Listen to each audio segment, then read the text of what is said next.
Welcome, everybody. Welcome to Ancestral Eyes. Here we are tonight. I would love to welcome our guest tonight,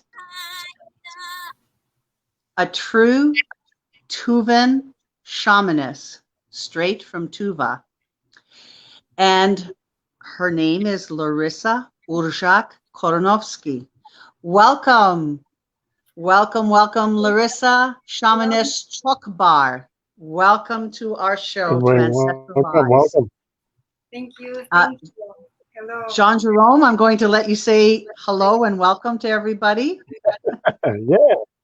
Welcome, Baudry, and welcome to everybody who's listening and tuning in from different parts of the world. We're very happy to have Larisa Oorzhak Koronowski with us, Shamaness ChokBar, and we're in for a very interesting show this evening.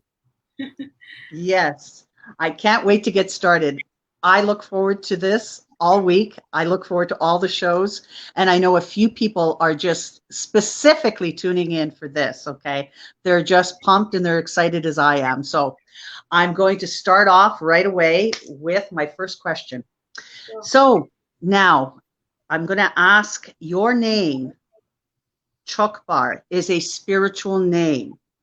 Could you give us a little bit of detail how you came upon getting this name and what it means?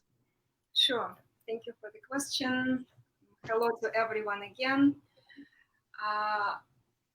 So, Shamaness ChokBar. ChokBar is my spiritual name, right?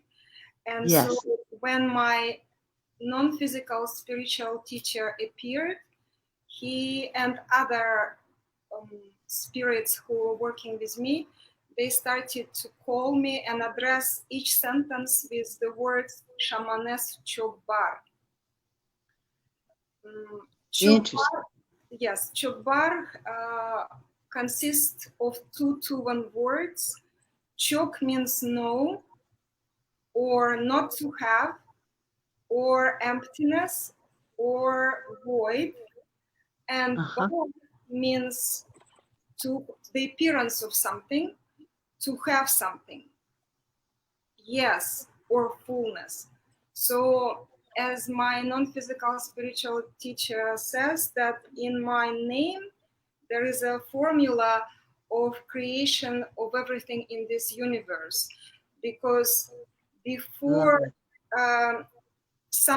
before you could have something, you have to have a period of nothing, not having it, and that is what secures the second part. And he says that the first part, not having it, the emptiness, the void, is more important than the second. Absolutely. I totally can relate to that. It's like your name and you as a spirit, and your spirit's coming from the void to be able to create you as the shamaness ChokBar. So from nothing comes something. And so I welcome you. I love that. I think it's a wonderful explanation. And it's interesting that all your spirits were on board to actually bring forth this name of yours.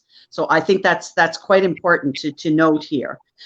Now, what I'm going to ask you just your basic, because some people don't know the entire geography of Russia, of Siberia. So I'm going to ask, where is Tuva in regards to Siberia? Okay. And I know it's a remote part of Siberia. So if you could just give us like the population roughly and where it is in relation to Siberia. So Republic of Tuva belongs since 1944 to the Russian Federation, and it is located in the Asian part of Russia, because Russia has two parts. It's so big, has European part and Asian part, and that is divided by the Ural Mountains. And Tuva is located at the geographical center of Asia. So it is the center of Asia, and it is surrounded by the mountains, and it is we still have no railroad. The population is only a little bit over 300,000. Wow. And the square mileage is, if I'm not mistaken, something like about 68,000. From where? The 68,000. geographical, the size of Tuva. So the size Oh, is very big, okay. and the Wow. population is very, very small. Okay. So I gather from like when I looked it up on a map of Siberia, you said it's surrounded by mountains and it's the Ural Mountains, right? Because I think it's Sayan Mountains. Sayan Mountains. Okay. So you have also the diversity in regards to the topography of the land. Mm-hmm. You've got mountains, you've got flatlands, you've got even deserts. Can you tell me a little bit about the topography and how diversified Tuva really is? Yes, so exactly. So Tuva is very, very diverse with their zones. Like as you said, we have taiga, we have forest, we have steppes, we have mountains, we have lots of lakes, and so like to the degree that we have reindeers in the north of Tuva, and we have camels in the south. Wow. That's amazing. Like when you think about that. So no wonder you've got like you have 4 seasons, and being a shaman, obviously you have all of that at your disposal and for you to communicate with, right? Mm-hmm. So you really get a sense of that. So to get to Tuva, like describe to me, like where do you live right now, and how long does it take you to go from where you are now back home to Tuva? Right now I live right next to New York City in the United States, and to get to see my parents, to go back home, which I go every year for prolonged periods of times. So from New York City there is a flight to Moscow, Right. about 10 hours, and then you change the flight and you take another flight from Moscow to Abakan, which is the capital of a next nearby republic, and that's about 5 hours, and then you get in a car or a taxi, and then it's about 5 hours driving through the mountains to Kizil. Wow. And so Kizil is the capital then of Tuva? Yes, Kizil is the capital of the Republic of Tuva. Okay. Do you ever have your family come pick you up at the Moscow airport? No, Moscow, but Abakan. Yes, so they Abakan. drive to the mountains to pick me up. Okay, all right. So then you get, I know when we were talking privately before the show, you get to see all of this, and you were saying that it's almost better to take the long drive as opposed to yes, because right now a direct flight, right? A flight from Moscow to Kizil. Yes. But it's a smaller plane, and it's not allowing as big of a luggage compared to more bigger planes. So, and I always have lots of luggage. So I prefer, to take that longer way, not only for that reason, but because the ride through the mountains is scenic, is absolutely fantastic. It must be beautiful. I know I've seen some of your pictures on your own private Facebook, and I love it. I love seeing the different pictures. And that's what gave me the impression that it was so diverse in the geography and the topography. Mm-hmm. Everything from, I see forests, and I see, like slight sloping hills, and so, and then all of a sudden I see you on this mountain, and it's like bare, completely bare behind you, and there you are, you're doing your drumming and stuff like that. It's just gorgeous. It really is. And I know I've asked you this before, so I'm just going to ask you, in relation to Lake Baikal, how far are you from Lake Baikal, like Tuva is? It is, I think, if I'm not mistaken, because that's where I studied languages at Irkutsk, which is the city next to the Baikal Lake. and Right. it is 2 hours by plane from Kyzyl. There are planes that go from Kyzyl to Irkutsk, and Okay. 2, maybe 2.5, the most. Okay. So were you educated then in, how do you pronounce it? Irkutsk. Yakutsk? Irkutsk. Irkutsk? Yes. Were you educated there? Did you have to go to school there, or did you have school in Tuva? I went to Irkutsk next to the Baikal Lake because I wanted to study languages, and so I studied linguistics. Oh, great. Awesome. Okay. So now I'm going to dive into more of the spiritual stuff. So we get an idea of exactly where Tuva is in relation to everything. Now, with regards to the type of shamanism, the Tuvan shamanism, kind of like comparing it to the other forms of shamanism, if I can say that, to other forms in Siberia. What is distinct about Tuvan shamanism as opposed to other parts of Siberia or other parts of Russia? First, I would like to say that it's not correct to compare because everybody has their shamans and the traditions. But I would say, like, if I would try to, say something about that I would say that tradition did not break, the shamanic tradition did not break, and I would say for the population in Tuva there are more shamans. Okay. Okay. Shamans. Right. Now, when you said that the traditions didn't break, because I know at one point the Russian government had pretty well come in and obliterated all the shamans throughout Russia. And in regards to Tuva, do you think because of the location of where Tuva was and a little bit more isolated, was it harder for them to basically kill the shamans? No, they actually came to Tuva as well, and they will. There is a title right now these days, Supreme Shaman of Tuva. There is such a title. Right. There is such a shaman, and there is a title Supreme Shaman of Russia, which started last year because it was an election, and so Tuvan Shaman was elected to be Supreme Shaman of Russian Federation, and so wow.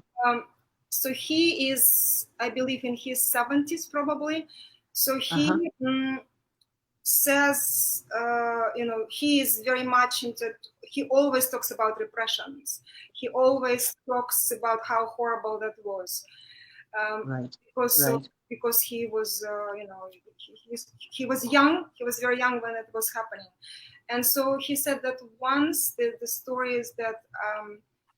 He says he told the story that they put all of the shamans in a barrack, and put it on barracks. Put it on fire to burn them.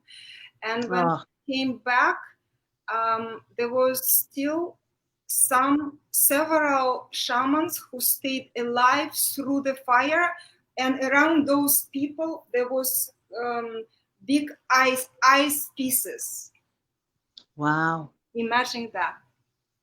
Ice pieces. Against all understanding. So all other shamans were burnt alive, and only several shamans stayed alive, and around them there was ice cubes.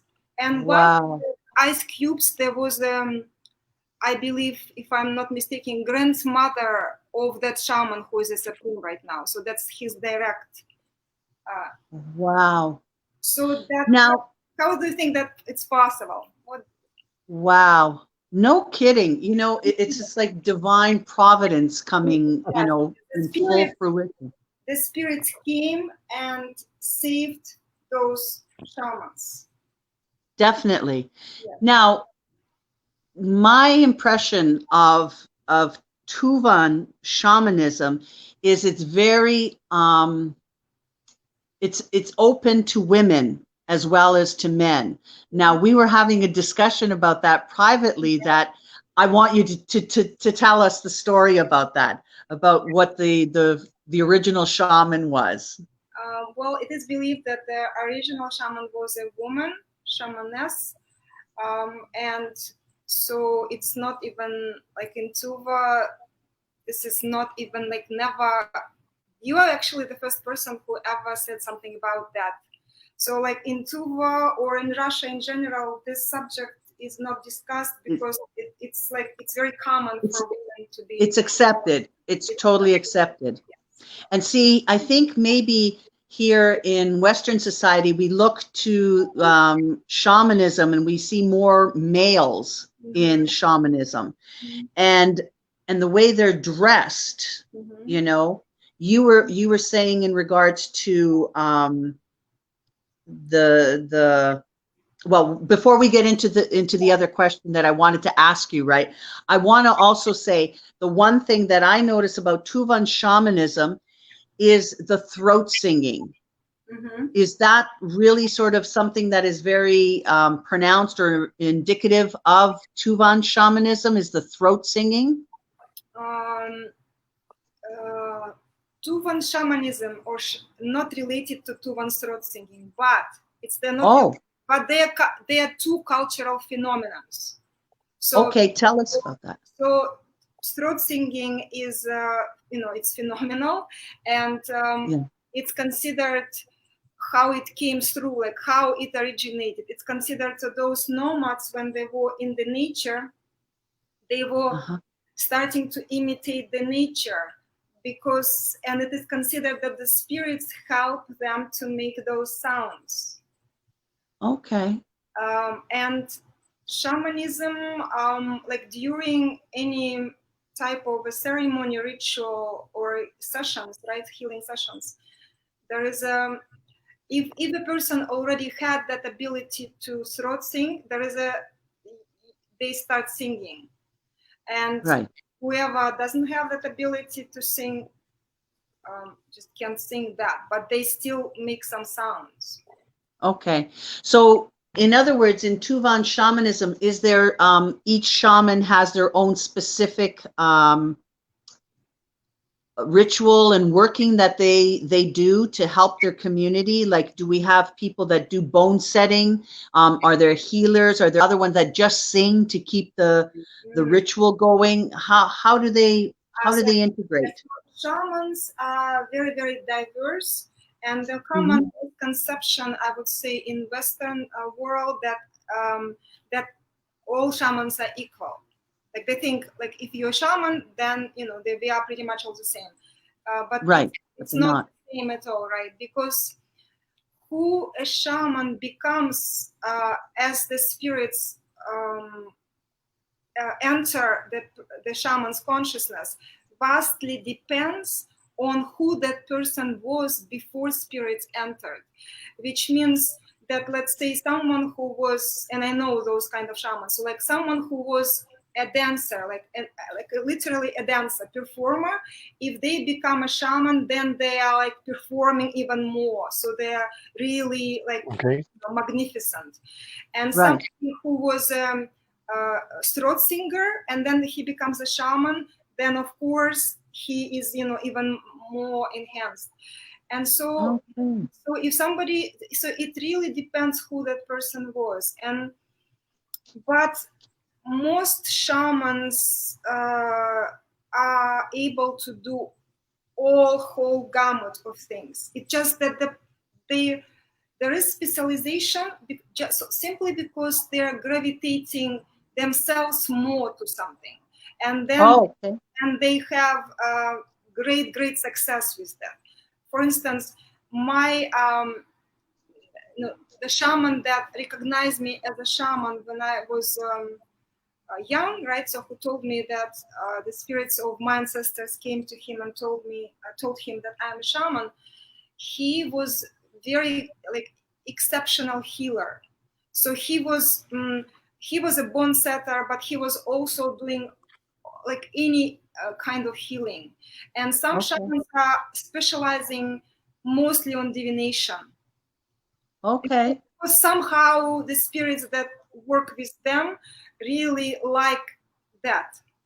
Right. So, and some shamans are very good at ceremonies and rituals because the spirits that work with them really like that. Right. Now we have one of our guests, Melvin. Melvin. I love Melvin. Melvin always has the best questions. Okay. Very And thoughtful. He's very thoughtful in his question. Yes, and his question is actually going to lead into my third question, in regards to what he is. I'm just going to read it out. What Sure. he's asking. Is it a choice to become a shaman, or is it a system where a person has to be chosen by an elder shaman or something more spiritual? Which leads to my question, in regards to who is your spiritual teacher and how did you get initiated? So it really leads into what Melvin had asked. Could you elaborate on that for us? In traditional society, shamanic society, which what Tuva is, right? Nobody ever in their right mind would choose to be a shaman. It's impossible. It's not possible because it is, people fear it. Like it's like a plague. People are afraid of all of this very much. So because it's a big honor, Right. but it is a very heavy duty work.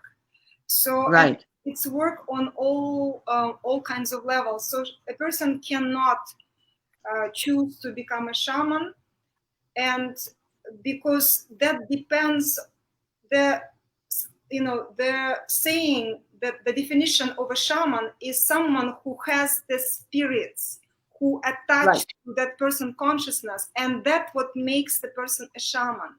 So just the desire to be a shaman and going to study, take courses in shamanism, not going to make a person a shaman. And so in my case, you can't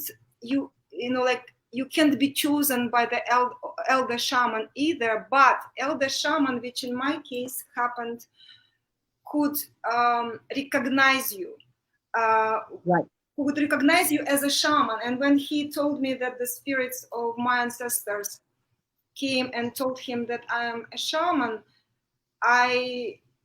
not to say that I did not believe it, it's to say nothing, because I could not understand how did he know? How did he know? No. He because the spirits of my ancestors. Yeah. Since he was a shaman, because since then he transitioned, and actually I want to say that he was such an famous. He was not only good; he was extremely famous. Even his robe, shamanic robe, was in display in our museum, Tuvan National Museum. It was and he was, when I was also working at the government of the Republic of Tuva for some time, and when I was working there at the Ministry of National Policy, Regional and International Affairs, it was Thursday, and it was a room where people from government employed him to so that they could come and see him, because he had a line of people starting lifeline at night. In the middle of the night, people would stand in line to get to him for a session. Wow. And so he helped me as well. He healed me from a condition with just moving his hands around me, and the condition that the doctors told me that I need the operation resolved itself the same day. Shamanism is such a fascinating subject because it really does things that is hard to believe with our logical mind. And so, So I totally understand that. Yeah.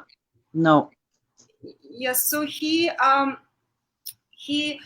then invited me to be his interpreter in Germany, because at that moment I spoke very good German. And when I traveled with him and I was interpreting when people would come in for a session, I would interpret from German to Russian and then back and forth. And then after third day, he told me that the spirits of my ancestors who were shamans came to him and told him that I am a shaman and that he needs to do a ritual for me to connect me to them so that I could do the kind of work he does. And when he said that, I was like, no, this is a big mistake. I am not a shaman. I can't possibly even like do what you do. That's not. I said it's a mistake, and I did not believe him. And then he said it again, like in 3 months after we already came back, and again I didn't believe him. And only the third time he said, because he said, when do you want to do the ritual? Connect what I could do, what he does. And the third time he said, did you tell your parents? I said no, because I so did not believe that I did not tell anyone, because I did not take it seriously. Like I thought this is a mistake. And specifically because I also was very sick as a child, and a lot of times I spent at the hospitals for a lot of times in my life.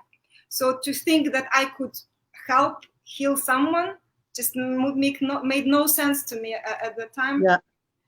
And then when I told my parents, because he asked me to call upon my family, and they told me, until that day I did not know that on both sides, the grandfather of my father was a shaman, and his grandmother of my father was a shamaness, and on my mother's side, her grandfather, her father's grandfather was a shaman too. I didn't, to that day I didn't know that, because it was they were hiding because of the repression. People were hiding. Whoever was in family that was a shaman, people were not telling anyone. They wanted to keep it to themselves, because obviously they didn't want to be, killed by the government at the time, right? So they kept it quiet. They were afraid, even when I became a shaman, an awakened shaman, because now that I understand that a person who's supposed to become a shaman is always a shaman, even before the initiation, since the birth. And it was that I did not recognize that all my intuition, like I thought I have a good intuition, like I thought.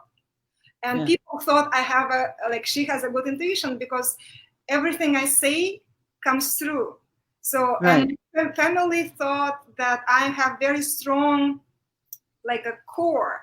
They knew that I can't be persuaded into anything. Like they can't be swayed into this way or that, but I was very, very strong. Very strong-minded, Very, very strong-minded, yes. So they were afraid after, this is already these days, right? So this is already no repression. They were still afraid to tell people that I became a shaman. Really? Yes. Because of how strong of a personality you are, and that some people would fear that energy, or no, because they were there is the fear of other people knowing that their daughter is now a shaman. The fear that was like in the bones, because they were repression, right? Right. That I would be killed. And I myself was also afraid to tell people that I'm a shaman. It's very deep. The fear to let people know is very deep. Wow. So your fear was still ingrained from what had happened in the past. And your fear was that somehow you would be killed by someone, or was it the fear of the spirit somehow putting you in danger? First of all, spirits do put you in danger as well, but to make you a shaman, there is a definitely absolutely yes. But I was afraid that that I will be persecuted because became so different, that I'm no longer a human being in a way that other people are who are not shamans. Right. Okay. Because being interesting. So Give me 1 sec. I'm just going to adjust my phone here. Sorry, because my battery is running low. Because Okay, being a shaman, sorry. it's like a different race. It's like once a person is a true, authentic shaman, it is like a different race. It's not like now she's doing this. No, it changes entire structure of the brain, entire structure of the consciousness, and person becomes less and less human as they go. The older the shaman is, the less human they are. Wow. So in other words, you're part of this world and you're part of that other world where all the spirits and the other spirits of the shamans are as well. Am I correct in believing that? Imagine if someone is connected at all times to someone who is not human, meaning that they are not alive, they don't have physical body, and that person is connected at all times and then does also work for others. So the percentage of time when they are not in the ordinary state of consciousness is very high. So, and because of such a deep, so shaman is the one who has deeper connections with non-physical beings than the physical. So absolutely. So then you can't help that your way of thinking changes very, very much, because you no longer view things the same way you viewed before the spirits came. And you no longer like them.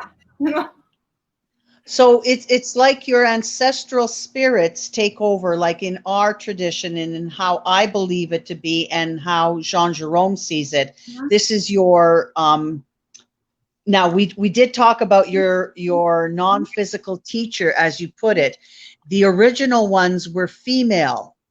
Am I correct? And then can you tell me the story? And then all of a sudden it was this other teacher that had come? The initiation happens to each shaman only through ancestral spirits, because that has Absolutely. to be like a bloodline. And in the first spirits who I was able to feel at first in my meditations and then see and hear were ancestral shamans on both sides, and I were able to hear their names, the Tuvan names. And I never heard their names before, I never knew. And then I called my parents and I asked, who are those, what are those names?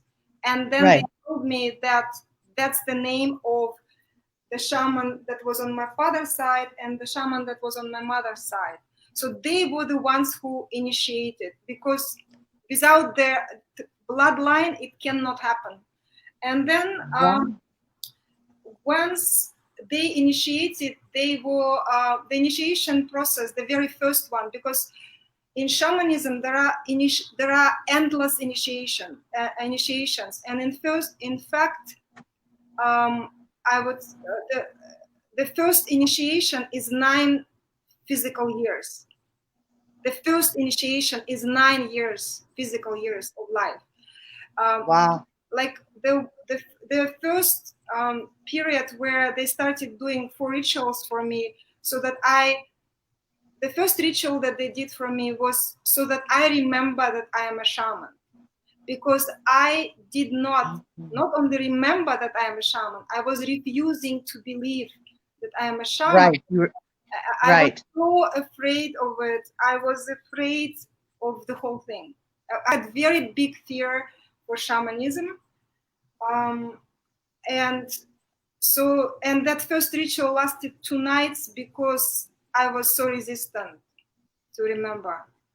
I didn't want to remember because I it's I wanted to have my normal life. I wanted to be a normal woman,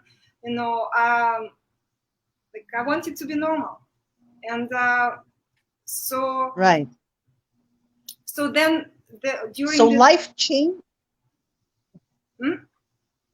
No, go ahead. Go ahead. So life changed for you, definitely, Uh, after the initiation. Day and night. There is no comparison. Wow. Because before, see, like when you're a normal person, you have to deal only with what you see. Like you have to learn how to, get along with people, right? Who you see in the physical reality. So you see them, Absolutely. like you need to learn how to get along with people, and then suddenly this whole worlds, realities, all these beings become visible and hearable to you, and you like go what? And then you have to learn how to deal with all of them. That's a lot. To integrate them. To To integrate them with yourself and the world, right? no, to establish a relationship.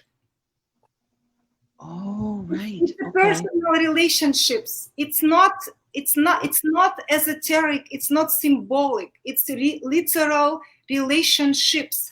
Like for instance, I have three fairies. I know it's gonna sound funny.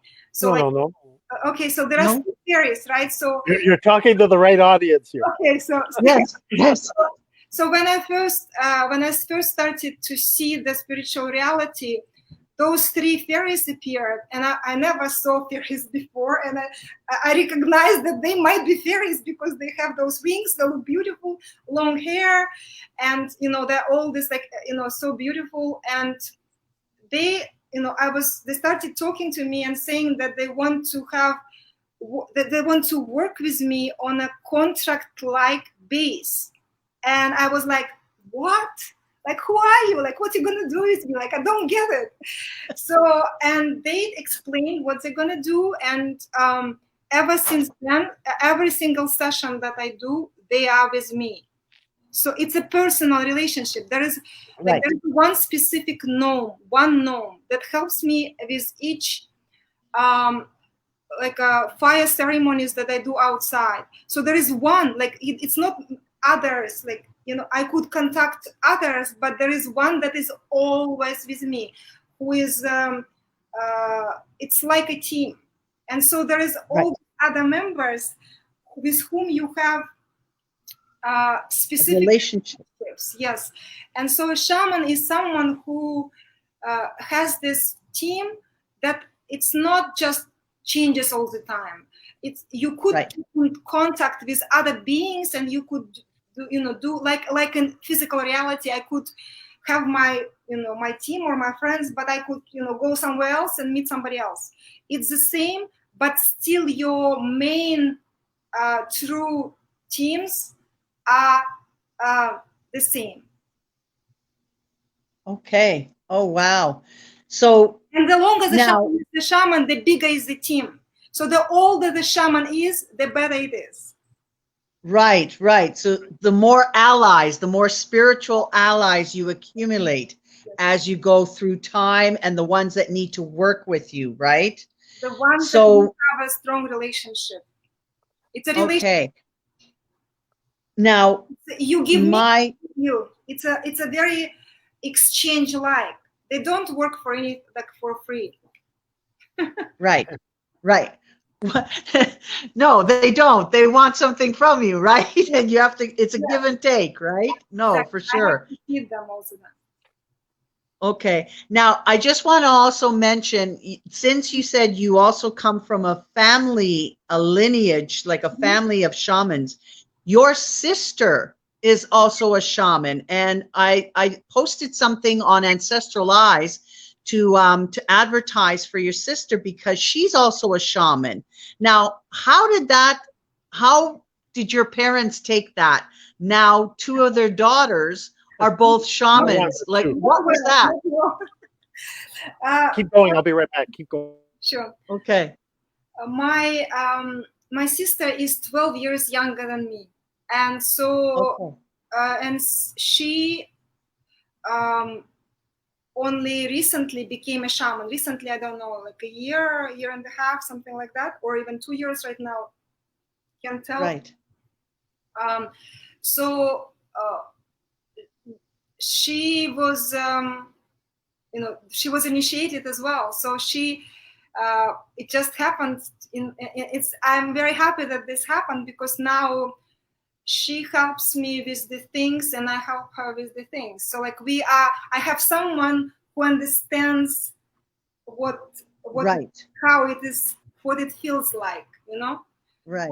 So I'm very happy that my sister became a shaman as well. My parents, of course, at first that was a big shock for them. Right. I could imagine. Yes, because they only have 2 daughters, right? And so that's their children. And they hope that if I am not normal, so hopefully the second one, that younger one, will be normal. Turns out no. Of course, they're also very honored, because it is a great honor. Right. But they know, obviously, but they see how hard that is. They see the more than average person, the inside of it. So right, the struggles that you have to overcome in order to be a shamaness. Yeah. So we have a question here from Father Fred Ashmead, one of our former guests on our show. Mm-hmm. His question is, are shamans permitted to officiate weddings for couples and do other societal customs? Yes. So shamans at the weddings, it's how you call it? So to officiate. So they don't officiate. They do blessing ceremony. So at the wedding, shamans could do blessing ceremony. But what's even more common is when people make their transition into non-physical, then shamans are invited to help the soul to transition easier and to the right place, so to speak, and to know if they need something more from their family or not. So it's even more accustomed to when funerals and all of that. So it's connected with right. that. So they do. So let me ask you a question. Go ahead, Jean-Jerome. On that vein, there are many things that, as you've been talking, I've been making notes or things that drawing parallels between Ifa or Isa and even Baudry and your shamanistic tradition.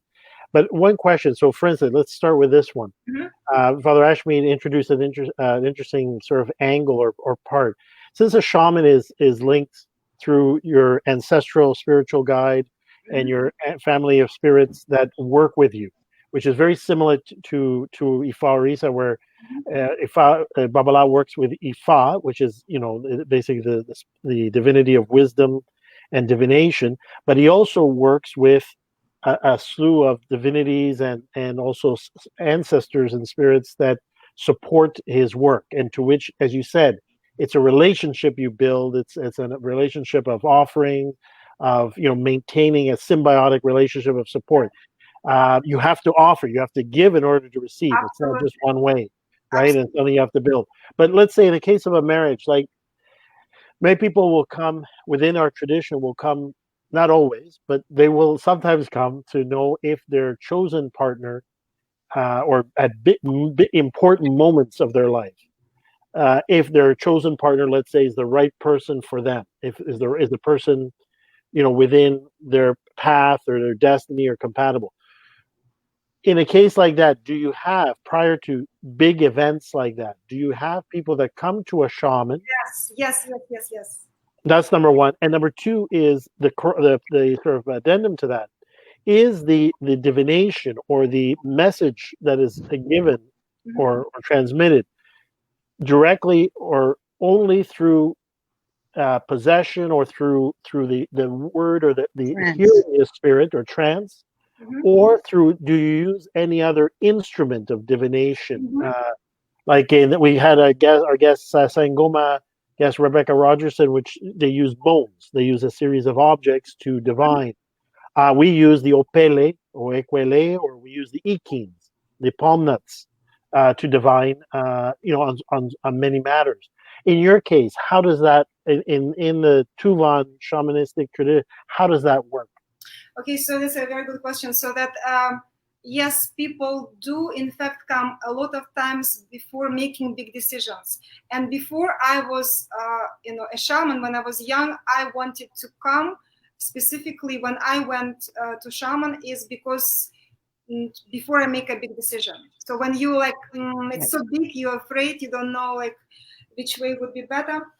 So yes, people do when they have some kind of dilemma and things like that. And divination, specifically Tuvan forms of divination are several. One of them, the most common is Huvanak, is 41 little river stones that are brought very little from 41 rivers. So it takes a while for a shaman to collect 41, from 41 geographical rivers. Right. Wow. Right. And then they throw they ask a question, they throw those little 41 stones and like pebbles type of. Yes. And some of the shamans are specialized on that. They are so good at it. They see everything just within the stones. And so another also Tuvan tradition is use the kuzungu, which is the shaman's mirror. So shaman so this is the only object that like shaman could work without anything, like without drum, without fire, without anything. But this is the only thing that Tuvan shamans need in order to work. So this is the shaman's mirror called kuzungu in Tuvan. So they stare or gaze at the mirror, and because they could they sometimes ask a person to hold it between the hands and ask the question, then they will take it back and they look at it, and then because it is spirit. How do you hear the answer, right?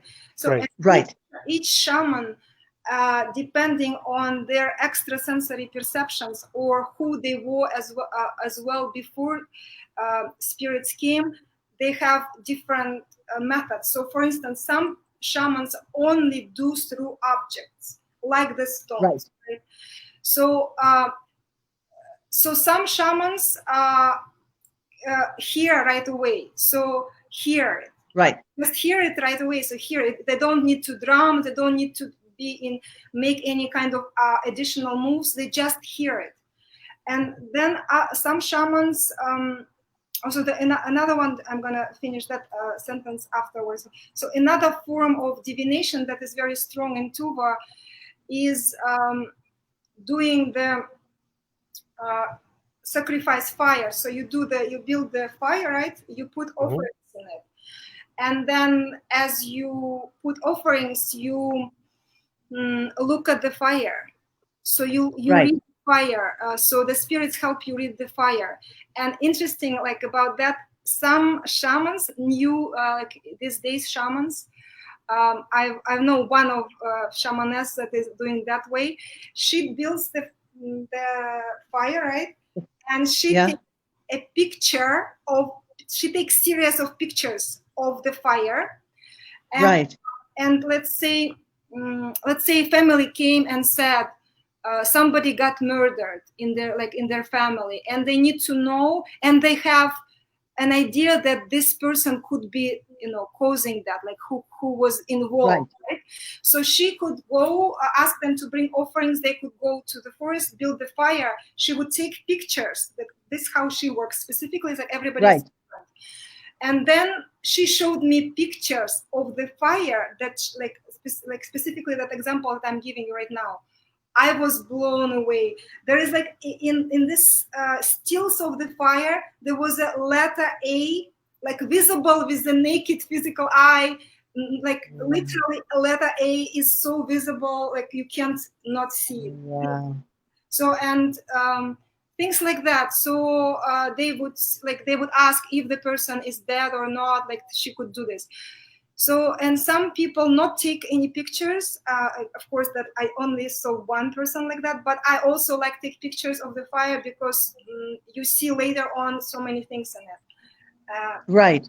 But so you just stare at the fire, and you see how the fire moves, and the spirits help you to know. So basically, and there is of course a method of when possession, right? And so then the spirits enter you physically, and then they are speaking and answering the question. In possession. Yeah, in a possession. So just to recap, because I know a lot of people are following and a lot of people are trying to draw parallels to understand. Yeah. So there is the transmission of message or divination through a semi-trance, messages from your ancestral spiritual guide or any other helping spirit or ancestors or so on. There is the mirror. There are the pebbles, and I will ask as a corollary later, why 41? Because for us, for instance, we use the number 16 is very important because they're the 16 princes of Ifa, the 16 major Odu. But I'm curious to know later on why 41. Why the different rivers I understand, but that number 41. You know why 41? I have no idea. And then you're talking about also so mirror, gazing into a mirror, gazing into a fire. Yes. So the ability to see messages of spirit through fire. Yes. And then you said something else, fire, and there was another method as well. Those are the major. Fire just by either just gazing or taking a picture. Still picture. Okay. And last is possession, like full blown possession. Yeah. And which is very rare. Like it doesn't happen very often. And then the one that I like the most is when you just take, it's called kamlanya. So when you do the offerings, and then you start, let's say a person came with a question, and you do the offerings, and then you drum, and during the drumming, you see all the visions. So you have the visions, and you just then you translate the visions. Okay, visions as well. Okay. Now, there was a question that Malvin had asked. Can we bring that question back? Malvin says, sadly, there are scammers everywhere that you know of. Are there people who pretend to be shamans? And if they're found out they're fakes, is there any punishment they must face? Also, are there established rules that Tuvan shamans must follow? Good question. So he's saying if there are scammers, or if yes, are there fakes or scammers in shamans in Tuva? In Tuva, no, because it's not possible to be like. How would you be a scammer if you don't have results? Like, see, shamanism is about results.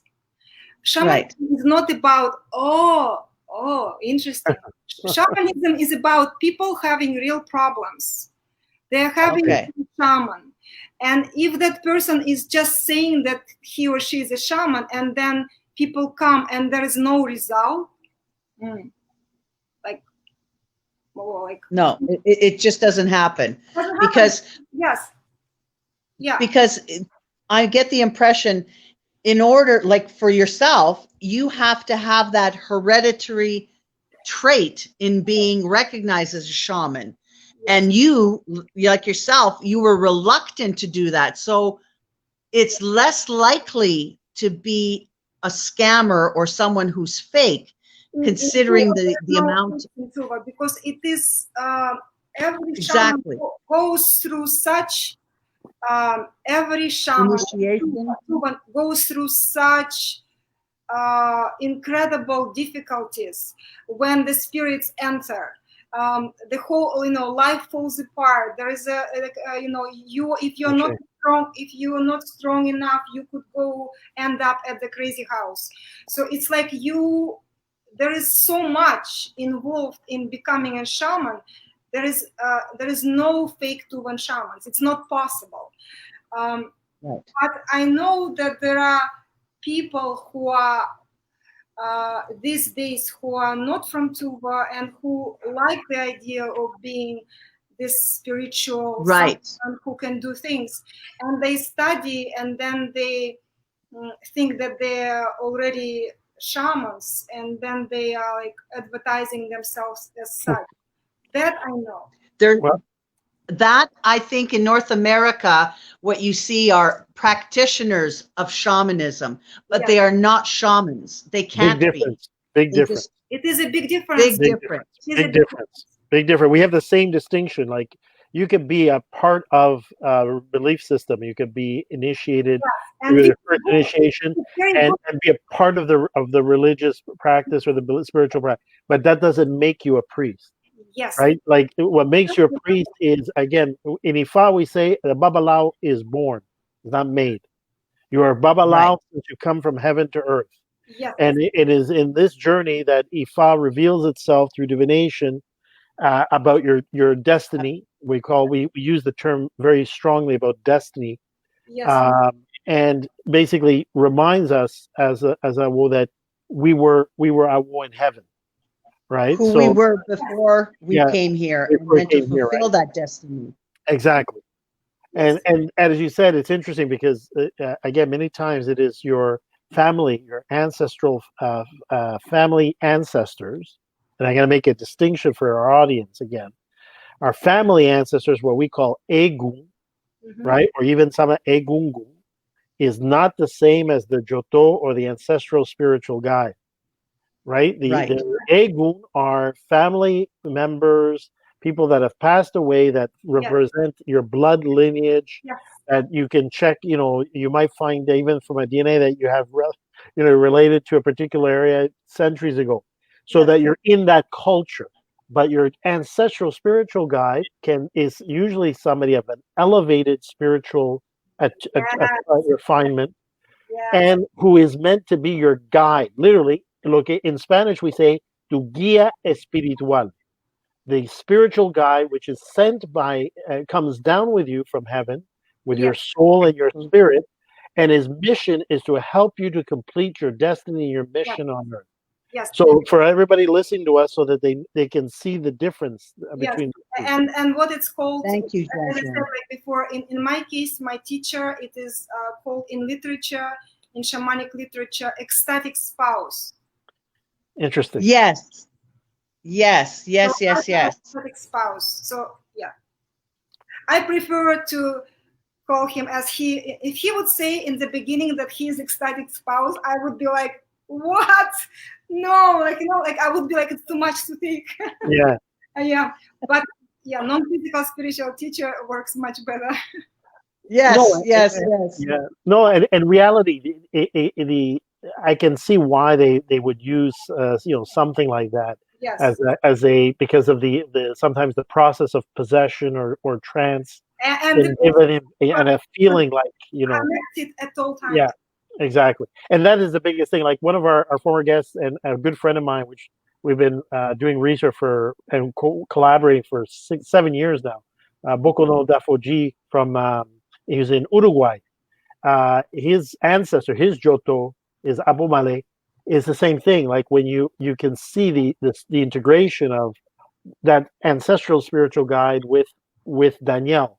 So when you know when it's Danielle speaking and when it's the ancestor Abu Malay speaking or coming through or giving him messages in that moment. But that relationship is really of a in his case is of a mentor, a teacher, a father to a son, right? Because Yes. there's an immense spiritual clarity and vision Yes, and a long ancestral memory yes, ancestral memory as well. I also wanted to for the people you said something which is very true, it's interesting again for shaman it's the same thing in Ifa in the Odun or wandering or Wanitan Shela or wandering Iwori. It says the roots of Ifa are bitter, but the fruits are sweet. And that particular Odu Ifa speaks about the spiritual journey of a priest, and again, being a priest as opposed to somebody just initiated, and that quite often the spirit or Ifa shakes up your life. You talked about, it can throw your life upside down, yes, and the things that and the structures that you had in your life that you thought were your your foundation are sometimes broken, and in order to free you, Certainly. in order Yeah. to be able to practice. In order to totally lose the identity. So in shamanism, what happens is like they break you down, so to speak, to the point, yes, to the point of and it's like artificial suffering. So it's not like they take away everything from you, so you are suffering, so that your identity, who you thought you were, is broken down. And reborn. You're reborn again. Yes, and then little by little, it's not the process that goes fast, because see, it's connected. So shamanism is a state of consciousness, right? So shaman simply has a different state of consciousness, but since consciousness changes in consciousness don't happen fast, that's why we keep reincarnating, because every little bit of something helps. So it takes a little bit, yes. Yes, definitely. It takes some time in Yeah. that. Yeah. Go ahead, Jean-Jerome. No. That's very interesting. Again, that process of basically breaking structures, going through those situations into an awakening. And you mentioned something which was also earlier on, which I also want to highlight for all those, especially coming from Larisa and other belief systems, especially Afro-Cuban or diasporian West African belief systems, to show the commonalities. And a lot of these show is to show that spirit may present or dress differently, but the essence is the same. Is the same, right? Exactly. And that is like for a Babalao. It said the Babalao is that when he's initiated, he goes through many initiations in his life. And the first, you talk 9 years, for us is usually 7 to 9 years, are the years where the Babalao is considered to be a child. In other words, Ifa sees him as a child, and it says Ifa, takes him by the hand, and then until he can walk a little bit after the 9th year, and then he begins to initiate himself. In other words, it is a stage where there's a greater integration of the spiritual belief system of Ifa, of the Orisha, of the ancestors, and basically, that they walk hand in hand and more integrated with the priest. And from what you described, is very similar, almost identical concept, at least, or construct in the Tuvan shamanism. Yes. Now, I wanted to ask you, in regards to your shamanism, when you go back to Tuva, is that where you really feel strongly the spirit and the essence of the Tuvan shamanism, or can you go to where you live right now and go to the closest park and still feel that? Can you feel it everywhere? Here is the thing. I don't have to go anywhere to feel anything, because I am wherever I am. So shaman is someone who is able to create the center of the earth, universe, wherever he or she is. So thank you. I could connect while I'm here. Like right now, this afternoon, I did a ritual together with my sister and another shaman for this full moon and eclipse that we are having today.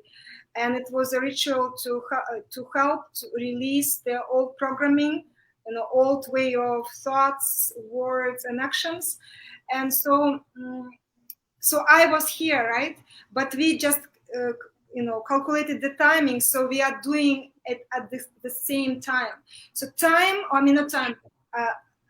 space in shamanic healing or in anything shamanic does not matter, because I am doing also a lot of remote sessions since at the very beginning. It doesn't matter where the person is. Right. Okay. All right. So, okay. So with regards to where you're living now, Do you hold workshops like for people who are interested in coming to you to train, or let's say they come to you for healings? Do you have a place where you hold this? Do you go somewhere, or do you allow them in your house? How does that work for you? Well, for the last 6 years, I have workshops, lectures, retreats, and one expedition. Um, so, they happen at different locations. And for the last 2 years, I started a meetup group that is called Shamanic Club. So this is the last 2 years only. And I think since then I did like 60 something events in the last just 2 years. And wow. Yes, in different range of events. And yes, and when everything is normal, like for healing sessions, if people live in the tri-state area, they come to my living room.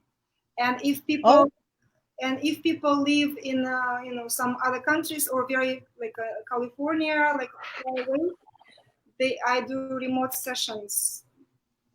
Okay. So you can do it remotely and physically if they come to you. The group right? that we have. Okay, that's awesome. Zarina, one of our audience and a good friend of ours.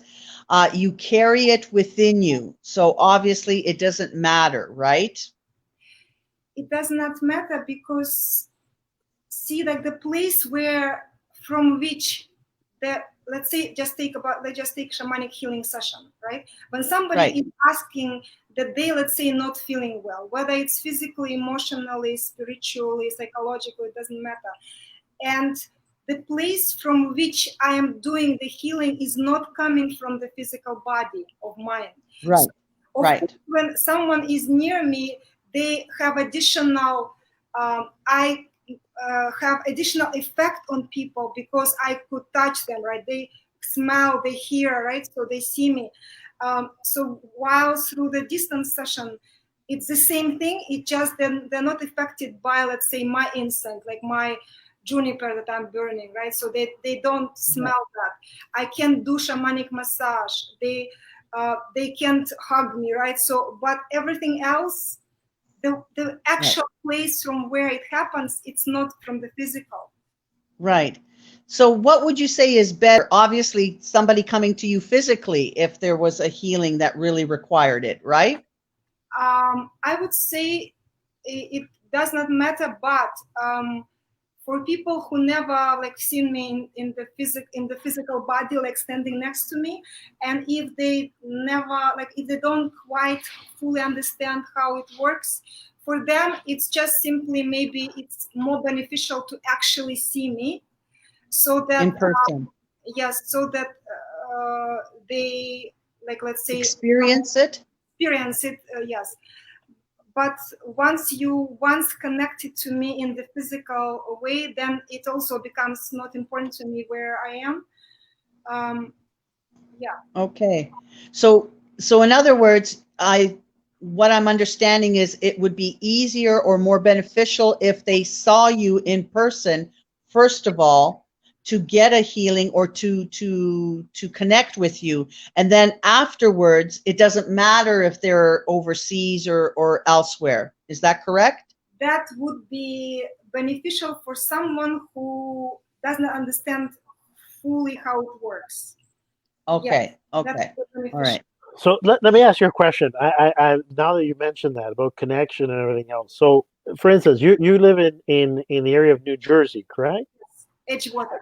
Okay, so for all of our audience listening, New York and New Jersey is one of the most highest per capita practitioner of Ifa, Orisa, Santeria, Palo, and all the African diasporic religions. So my question is, with your gift of sight and from the optic of your ancestral spiritual guide, have you had, have you been had clients that are initiated or come from these other belief systems or from a different belief system? How does your ancestral guide, how does the the Tuvan shamanic belief system interpret or see spiritualities that come from other lands. In other words, like for instance, we've talked about spirits and ancestors. You talked about fairies like Iwin. Yeah. What about do you have any structure of divinities? In other words, spirits that are not human, like a fairy, but more like what we call Orisha or Irumale. In other words, spiritual beings that occupy the two realms, the spirit realm and the earthly realm. They're not human, but they present as a different energy. Do you have an equivalent of that in the Tuva, Divinity. like a divinity? Of course, there is a. First of all, like in shamanism, it is recognized that everything is alive. Everything is alive. So you may encounter all kinds of spirits. It could be as simple as you could encounter a spirit of the building. You could encounter a spirit of the river. You could encounter a spirit of a rock, of a tree, or like all types of consciousnesses that are not human. But do you work with them?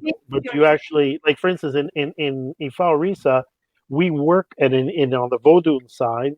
We work with spiritualities or energies, through our ancestors, through divination, through our ancestors. We work with energies that are these higher beings or very high energy, high consciousness.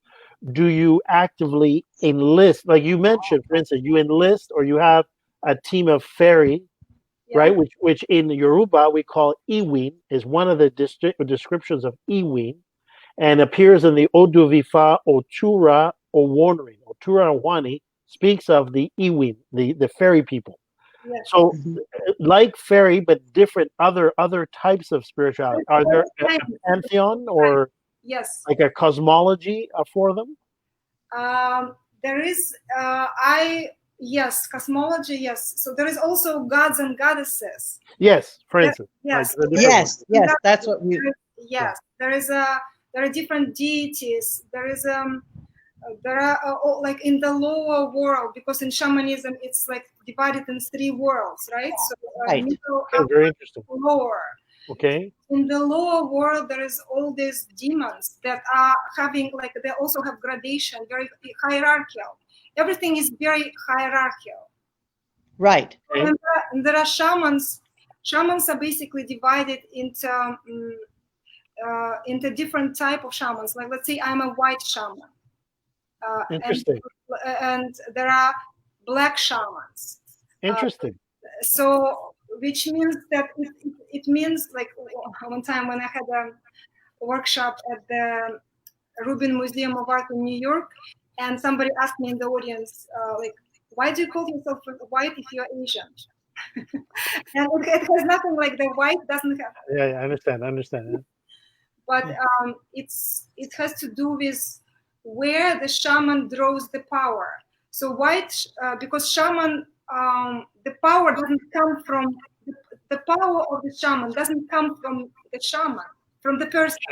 It comes from other places, and so white shamans are drawing their power from upper world, from upper levels, and from communication with gods and goddesses, with very high evolved, very compassionate beings.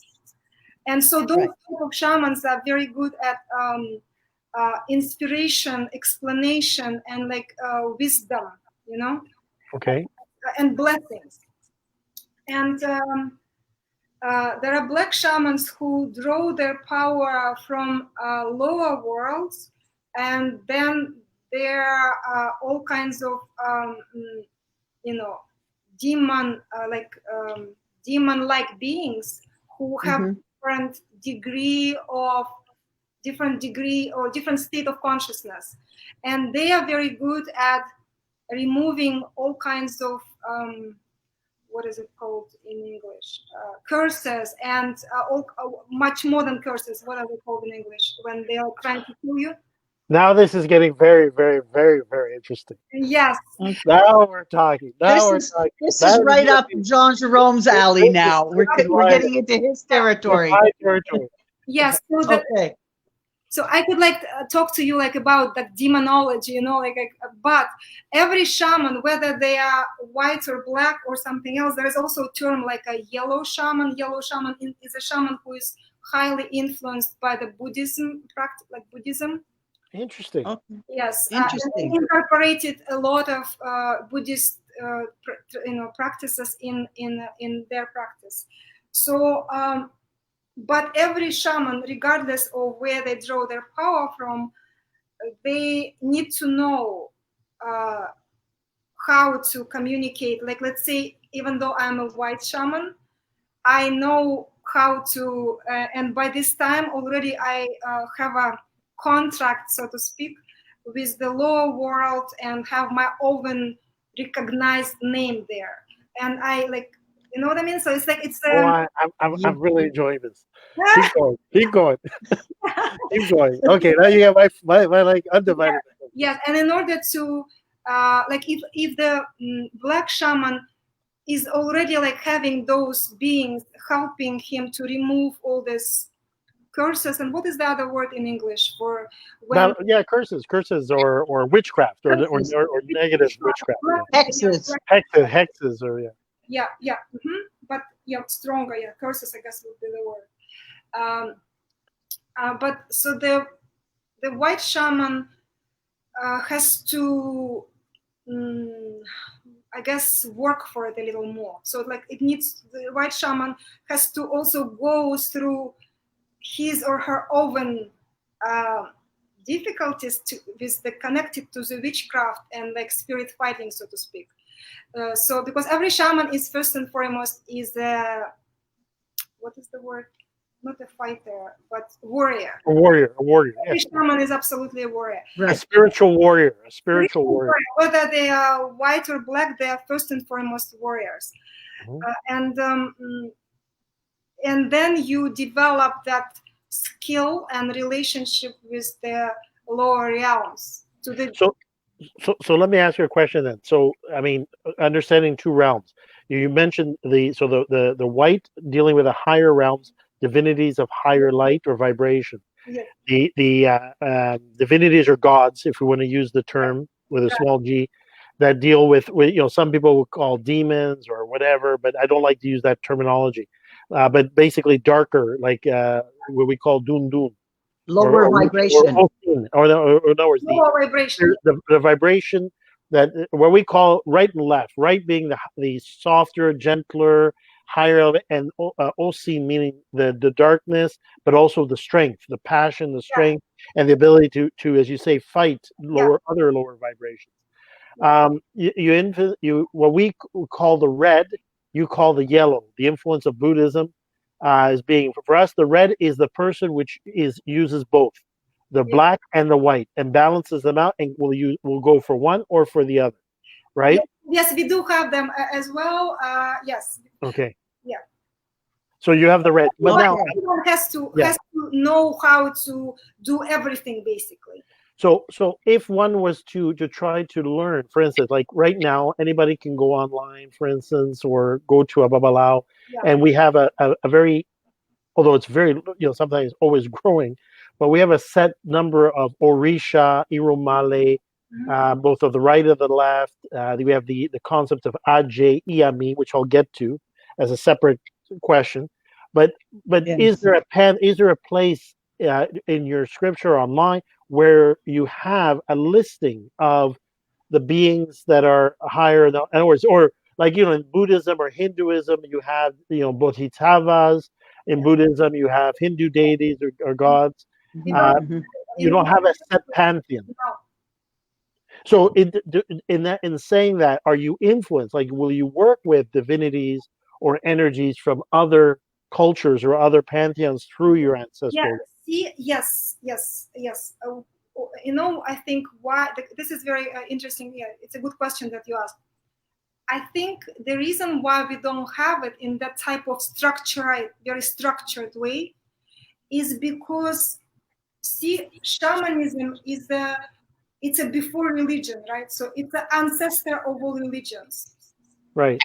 So and true shaman receives knowledge not from the books and not from somebody made already structure for them. So shaman Right. is direct from the spiritual beings. Right. I could say, Right. for instance, you know, like there is this being, like there is this goddess White Tara in Buddhism. She works healing. She's like a healing goddess. In Buddhism, they have different colors of taras, and they all represent something different. So White Tara is the one who helps with healing. And so I'm very connected to her directly. It's direct initiation, so to speak. I could even say how it happened when it happened. If as long as we don't, again, we always say, as long as you don't betray anything which should remain, secret. Yeah, any oaths or secrets, you don't need to tell us. You're not obliged to tell, but as far as you are able to, please go ahead. Yes, I want to say that also the interesting thing is that only people think that when shamans say something, that they could learn and then run with it. Like some people think like that. But the thing is that 70%, 75 to 80% of real teachings are all closed. So like I can whatever I'm sharing for all these years, it's only 25. It's very little percentage compared to the actual knowledge, shamanic knowledge. Right. Because it's not possible to share it. It's a cult. It's hidden. A cult, right. Right. It's something that's only revealed to the shaman at the time by the spiritual entities and the ancestors you work with. Yes, and even from shaman to shaman, that knowledge differs because of their readiness to receive it. Because as human beings, we are limited, right? So all the actual teachings, so what we see and able to share, only very little percentage. Either way. Okay. Right.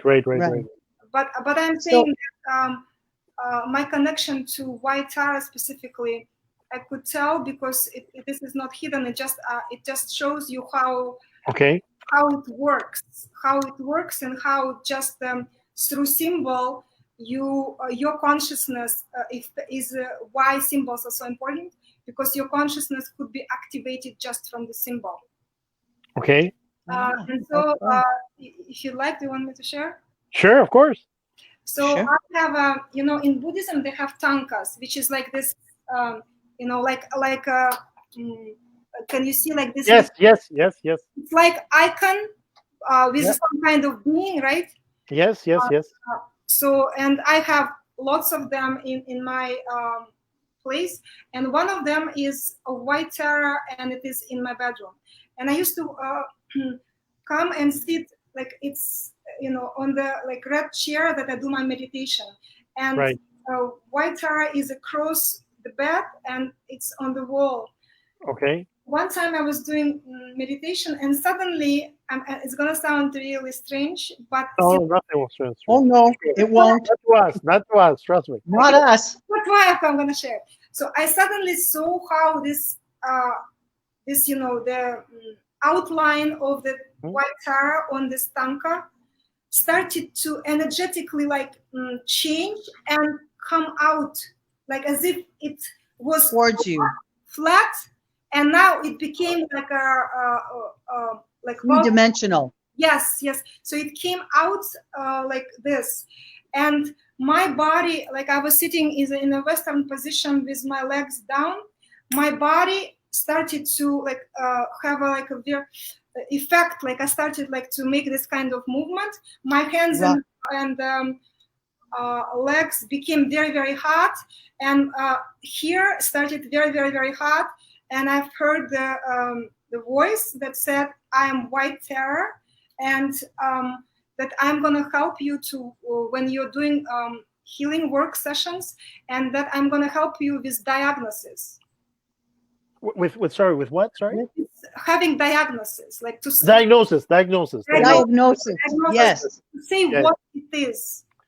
Very good. Right. Very good. Wow.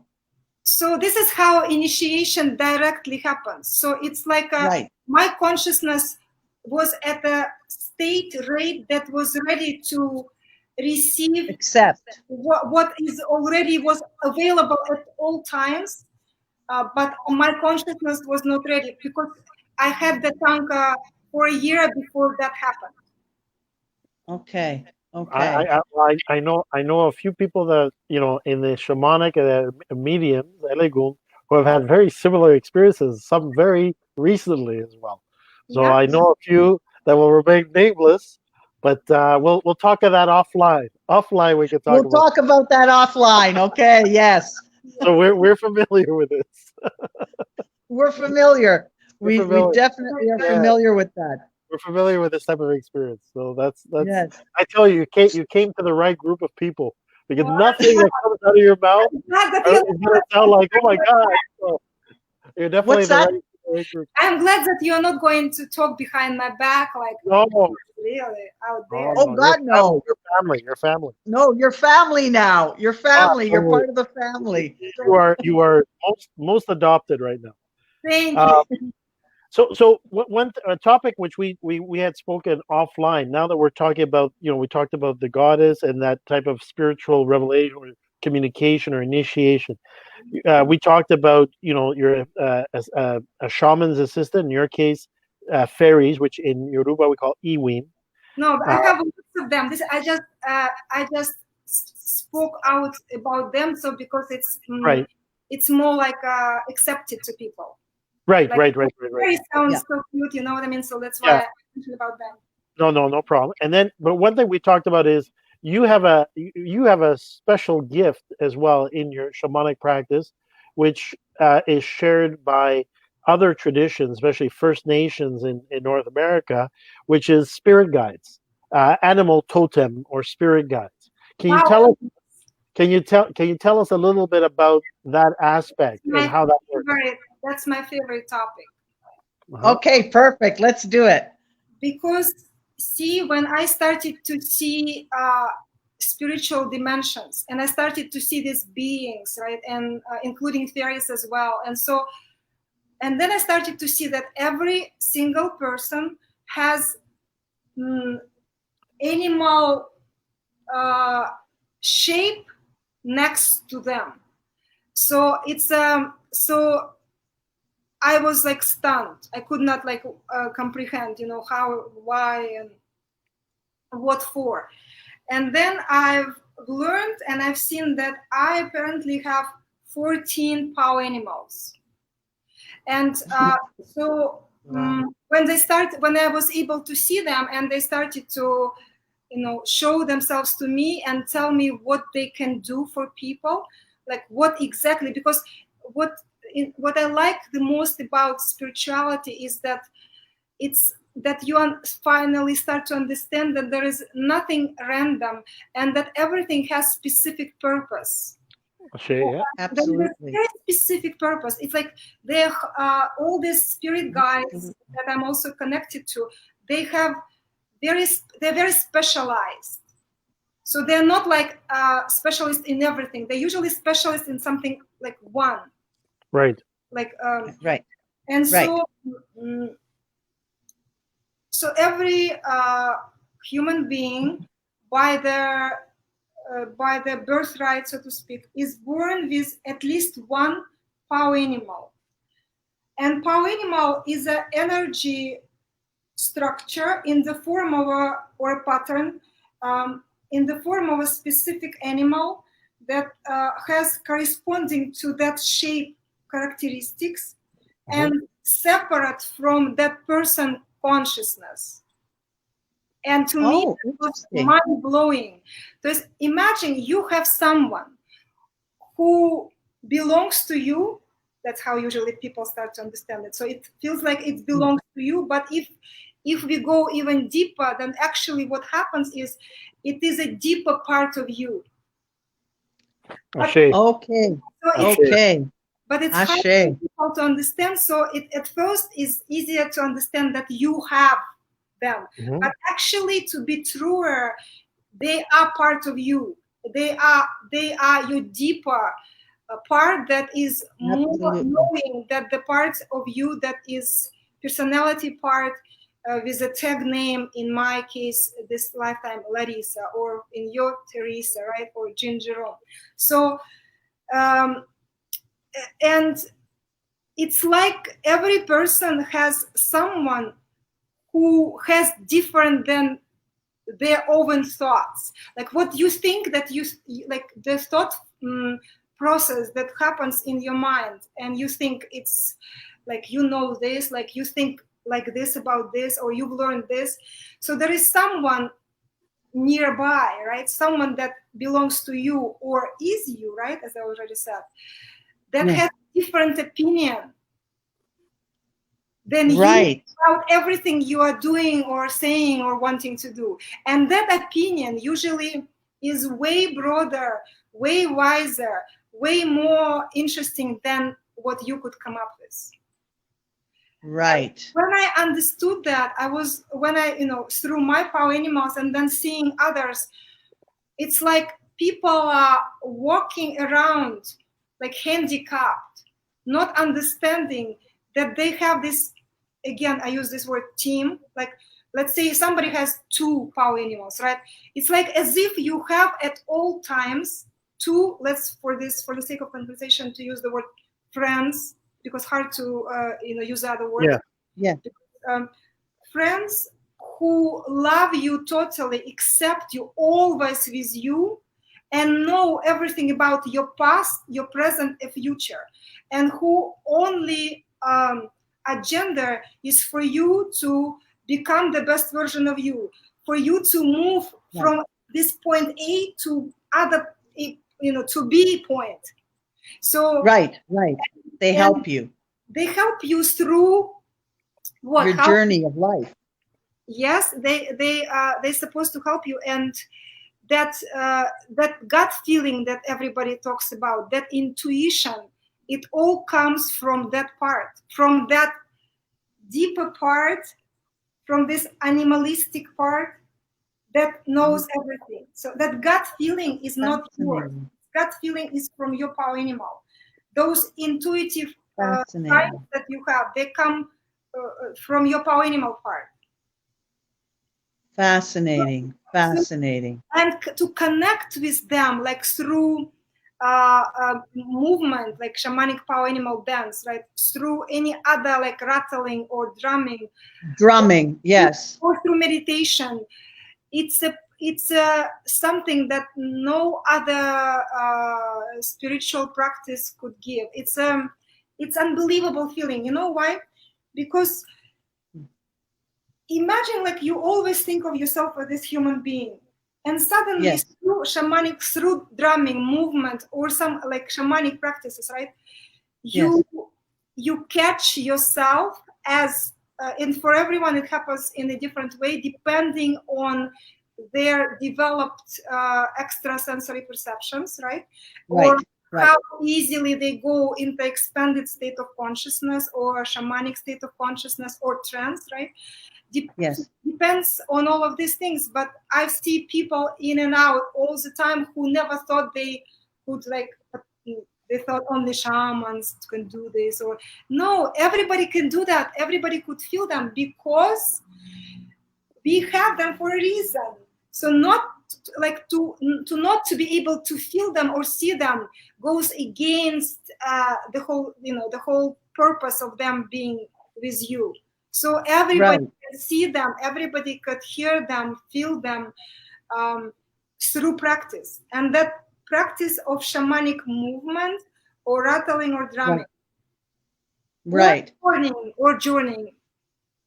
Okay, and part of that journeying you can do through meditation, through drumming, and that, and it's connecting with that power animal that helps you to establish the link with yourself on a different level, that different aspect of yourself as an animalistic part of you, Because correct? you know what? Yes, because the moment you get a glimpse of your power animal, like for me, it happens first in the face. Like I could suddenly start feeling as if with my eyes closed or open, it doesn't matter to me. So like suddenly I feel in a very realistic way.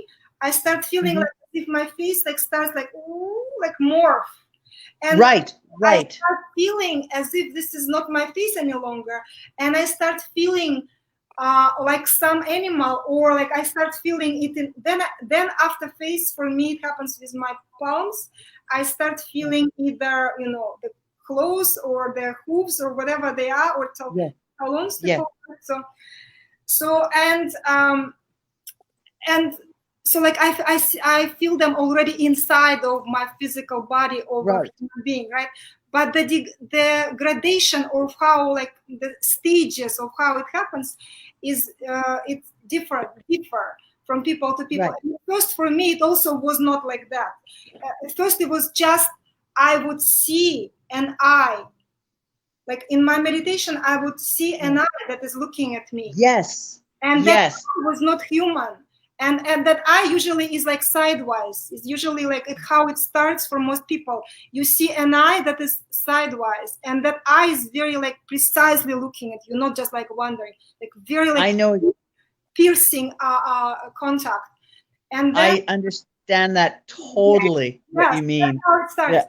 And then once you get a glimpse and understand that this is not a separate, that this is you, the whole understanding of who you thought you are breaks down, and you understand the how it is to be one with somebody else. See, like we always see each other separate from others.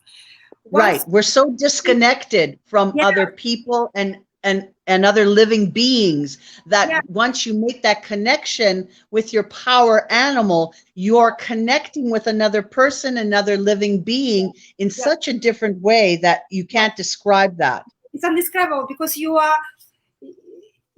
see that you're much more than you thought you are. Absolutely. You are so much more than what you thought you are. And it breaks that bubble of your own, thinking of yourself. It breaks that ego part of you that you only see yourself through human eyes, through how you define yourself, how other people define you, right? And you think superior to animals, right? You think, I'm human. Animal, like why? How is it good? Like how is this? Why is it so important? But so to see yourself as equal and to see yourself as no difference between me and, let's say, a dragon, or me and a butterfly, or me and a wolf or bear or whoever, right? Or the Pegasus, or so you start to see from different perspective. You no longer are in this illusion of self. You're like, oh, this is me. That's it. You suddenly make that connection that you're all, if I can translate it the way I see it, when I connect with my animals, that we all connect together. I am no different than the beaver. I am no different than the wolf. I am no different than the horse. We are all connected. We are all brothers on this planet, and we all are one in that same consciousness to make that connection. We are definitely all one. Together, absolutely, all the people as well. So we are all one, and that's why distant work, healing sessions, or rituals are possible, because we are all connected.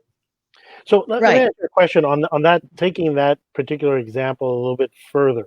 Yeah. In the Tuvan belief system, shamanistic belief system, do you have legends or manifestations of what in First Nations one term is called skinwalker? In other words, a skinwalker being a person who is able to, speaking of an animal spirit, assume either spiritually or, some would say even physically, assume the characteristics of the animal to the point of appearing like that animal. That's very prominent around the Navajo and Yes. the Apache, the Navajo First Nations in the southwest of the United States. Well, it's a very good question. So it's a shape shifting. Right? Yes. Shape-shifting. Thank you, Beth. Yes, it's a shape shifting, and if it wouldn't be for this pandemic, I was supposed to have 3 events at the Rubin Museum of Art during the summer that was 5 hours each, and so to speak, like day retreat almost, right? Or intensive shamanic workshop that was supposed to be called shape-shifting the self with ChokBar. Shape-shifting the self. And so shamanism generally, it's about mastery of consciousness. Right. So the ability to shift your consciousness to another point of consciousness at will, it's a core ability. So, and it comes with understanding that you could shift. And so what I want to say about that is this. When people look at me, and they keep telling me that, right? So because before I was not aware. So when and I've seen it in other shamans' faces as well. When people look at me, sometimes they see me as very young, like very young, like very, very young. Like I'm 50 right now. So they look at me and they're like, whoa, she's like a very young girl. And sometimes they look at me and they're like, whoa, she's like 80 or something, like she's really old. And some people see a male face instead of like my face, like male face instead of mine. And some people see my face through like sessions or work or workshops, face as like changing like animal faces. Right. When I do events, like my voice even shifts, like my voice becomes different. So to the point of my eyes actually change the color. Wow. My eyes, like I have brown eyes, but my eyes could change from brown to gray with green and blue. 100%. And that happened. Yeah. So imagine how strongly the brain is affected by this consciousness. And when I look at someone, right? When one or the other spirit is with me, like my daughter is afraid to look in my eyes all the time. You know why? Because one time she finds something one, then another. Like she's afraid to see not me there. Because she saw it. She saw how when I look at one thing, when somebody else is looking through my eyes is another thing. Wow. To a lot of people that sounds like I am like totally making it up. No. Not to this group. Not in this group. Not in our Ancestral Eyes and people who tune in and everything. Not in this group. All goes. It totally makes sense. What I'm actually very happy to see is that you have that same phenomenon, that same physical, spiritual phenomenon, and that it exists within your practice, right? It's more of a validation and a sort of a happy confirmation of a phenomenon, which is a spiritual phenomenon, which transcends any single belief system. It is almost like gravity, or like the sun shining. It's natural, and it's natural. It's natural, and it expands to other cultures, other countries. It doesn't matter. We all have that intrinsically. That is who we are as human beings. Yeah, the only thing I find, like for instance, from what I've been able to surmise, is that in the Tuvan shamanistic belief, you put more emphasis, and in your own practice, you put more emphasis on these on first of all your ancestral spiritual guide, on your tribal or cultural ancestors, blood ancestors. You put a lot of emphasis on the elements or elementals, where we go, the spirits that exist or live in the rock, the river, the trees, and all that. You put a lot of emphasis on the spirits of the animal spirits or totems that accompany us. So, and that from a divination, it's the transpossession, the full possession, the mirror, the 41, which I still like to know why 41. 41 pebbles. That'll be like playing around in my head for the rest of the night. Yeah. Maybe your spiritual teacher will tell us at some point in time. Yeah. Maybe. Larisa. But it's interesting how you put emphasis, like your practice focuses on that. Also from an elemental standpoint, or elements in terms of doing it, use fire. Fire is very important in your practice, right? Very much, Yeah, yes. which is shared by other, like for instance, I believe in Japan, the Shugendu use fire as well. The Shigo use fire as well as a way of speaking or having their prayers as well being sent to the spirit world and to the divinity. So it's very interesting, the focus, whereby, for instance, in Ifa and Orisa, especially like if we look at different tangent on the Yoruba side, they put more emphasis on Orisha. They put more emphasis on the concept of the head or soul Ori. They put more emphasis on other powers or divinities that are considered to be Irumale and so forth. And they venerate the ancestor through a gungun and initiation. They have societies for them, but it doesn't play as prominent a role. And the other major emphasis is on Ifa. In other words, Ifa, or the act of divination through the divining chain of Ifa, Opele, Ekwele, and Ikins for the Adele Ifa. In the case of Olorishas, through Edidi Logun, through the cowrie shells.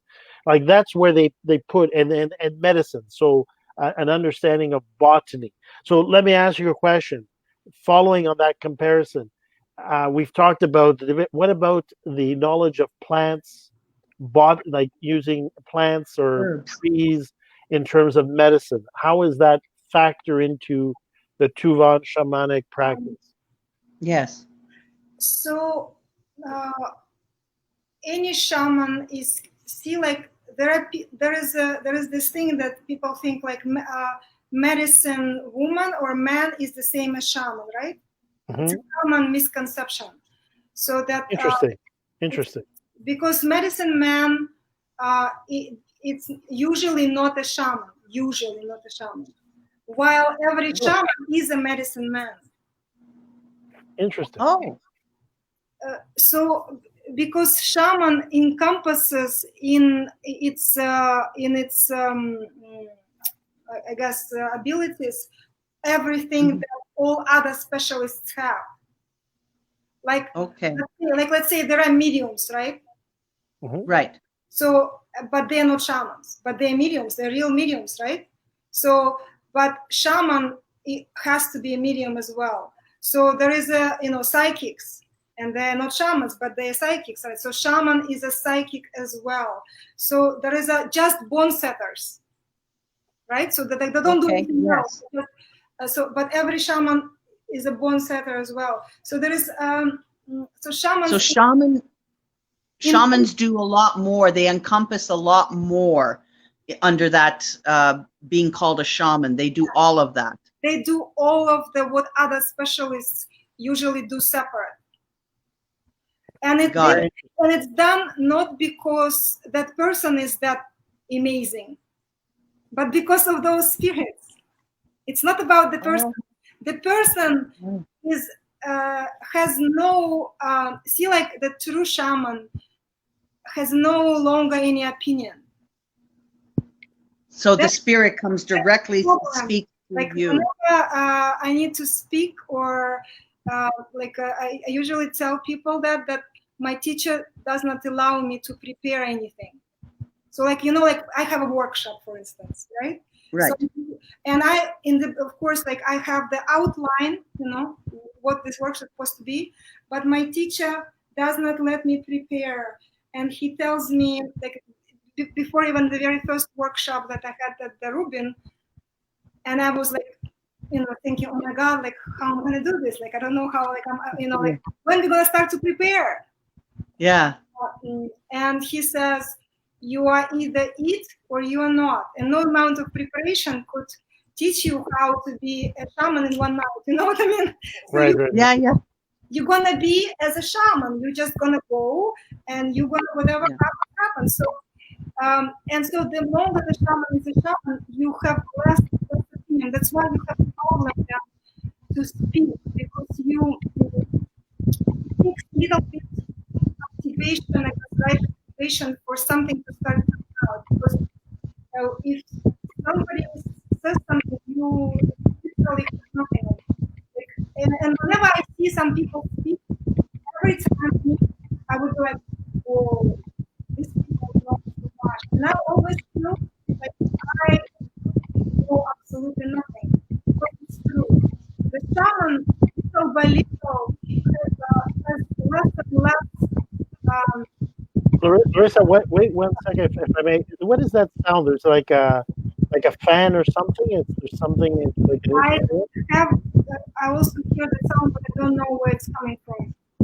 Okay. Yeah, because I couldn't hear. Hold on. I couldn't hear something. Okay, go ahead.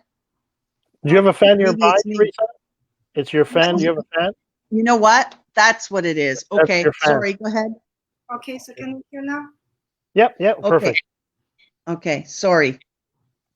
So it's like a person who literally has no understanding, as I give this usual example, what is right or wrong anymore, what is right or left. It's a person who loses all of this. Understand. Okay. In order to be this absolutely nothing. Right. So in other words, your workshop, you as a human are worried, oh my God, I'm not prepared for this or anything. And your spiritual teacher is saying, if you're the shaman, you'll do it. And you will give what you need to give as far as the teaching is concerned, right? Yes. So it's really trusting your spiritual teacher. And shamanism and being a shaman is specifically about total faith. And that's why some shamans do acts of like incredible, I don't do them, but there are shamans who do, they take like some metal, heat it up, and they like do like stick everywhere. I don't know, it's just like ridiculous things. Wow. And like do some like some acts that are looking impossible to do. Right. To show the full 100%. Like you need, if you're a shaman, you have to be 100% knowing through practice, like through the relationship that you have over years, that if you stand on the knives, they will hold you. Understand. You're gonna be untouchable. Absolutely. You're not gonna be. Nobody can do anything. You can't be hurt. Right. I love it. But imagine how much of like it takes for a person who used to be a human being, normal human being, to gradually become that being. And yeah, it's and for every shaman is it, they are at different stages of that. And then the advanced form of shamanism is what I've never seen, but what the legends, like you said about legends. So the legends go that a shaman, such and such, when he lived there, like in that territory, that village in Tuva, that he could like just put his hand like that and the tobacco would appear. You know what I mean? So like what the things that what Jesus did, like appearance of objects out of the seemingly thin air. Absolutely. That is the form as well of materialization that the legends go that shamans back then could do. You know, there's some people believe that Jesus, when he disappeared for that 30 years of his life, and he walked a path of a shaman, and people looked at what the things he could do were something that shamans could do, right? Turning water into wine. Truly believe that Jesus was a shaman, 100%. I do too. I think he walked the path of a shaman, was able to do the things that the other leaders, the other spiritual leaders in his faith, the rabbis, could never do, because he walked a different path, and he walked that of a shaman. And that's what I believe. Totally. Yes. There is a story that goes that when the shamans were repressed, so to speak, and there was these churches, and so the people would come to the father, right, and say, and so what did God or what say? And the father would be like, I don't know, because they were used to direct communication through a shaman. So that they would go to a shaman, ask a question, and then they would be receiving the answer from divinity about things, right? And when the religion came about, so they would come and ask, the father, like, what did God answer? Right.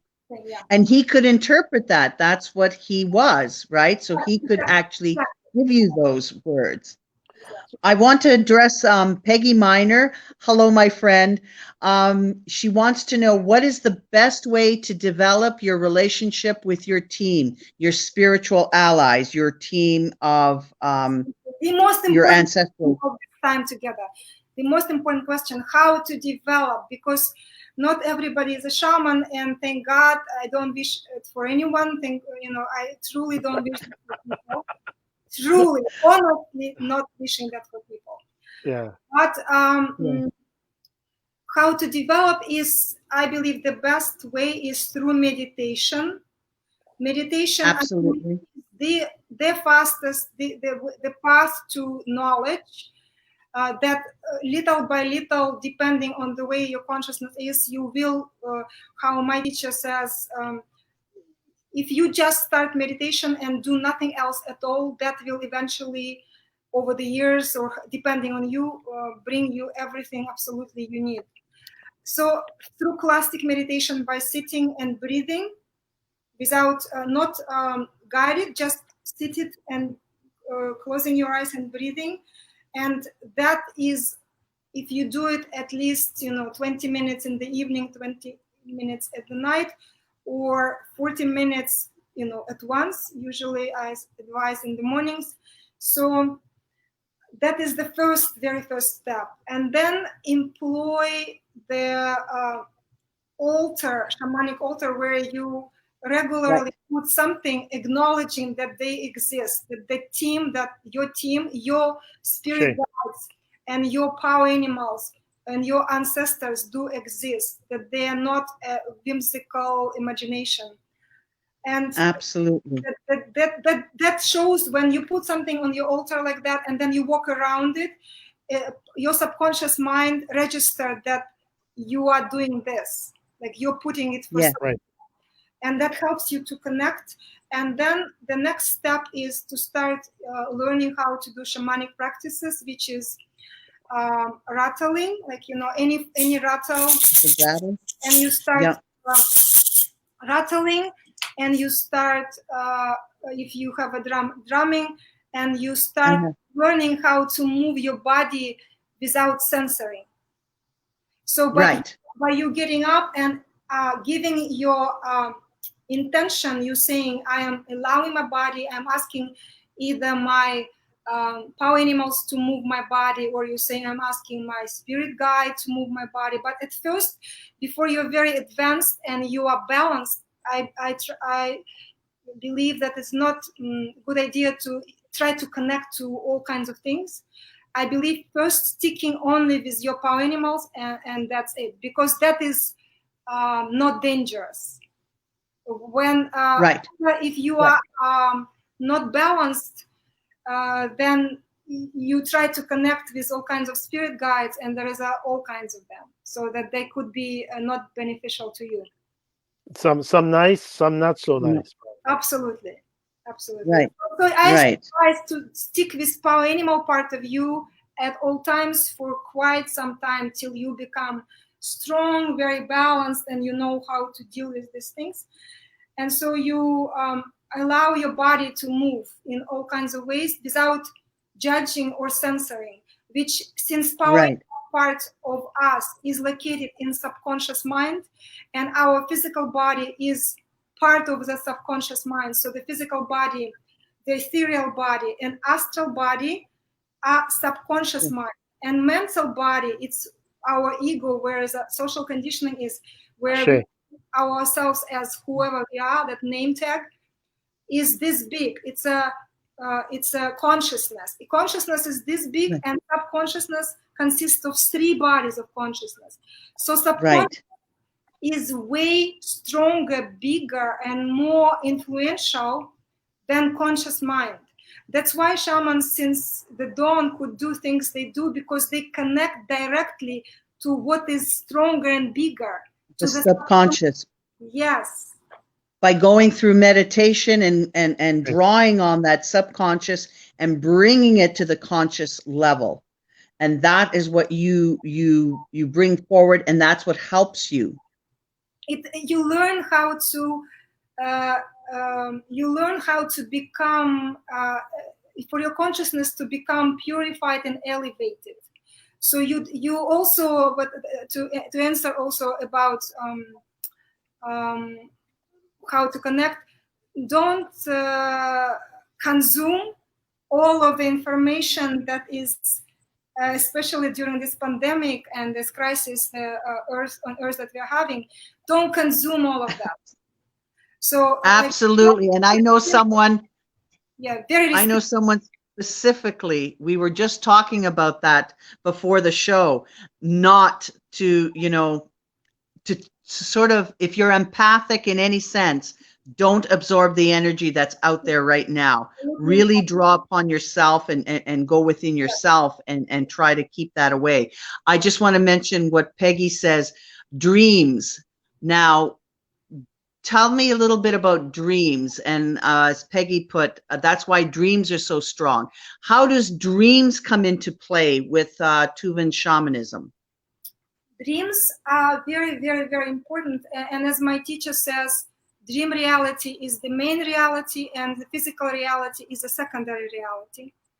So, so dream reality is the main reality. So at first, when someone is not yet very conscious, you could draw a lot from your dreams.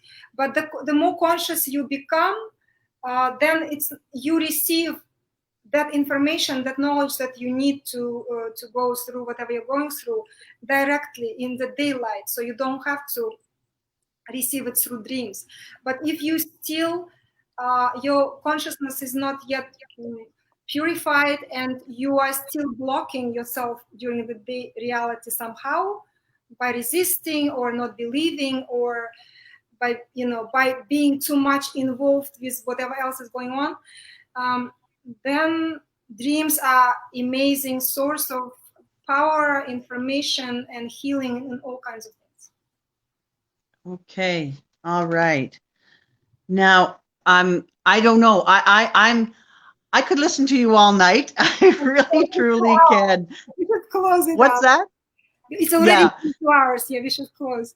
Yeah, and I was just going to say we should sort of draw a conclusion here, and I just wanted to ask Jean-Jerome, do you have any more questions? I know we've not answered everybody's question that had posed a question from our audience, but we tried to sort of give a bigger, broader perspective of what's going on here. Is there a place where people can connect with you?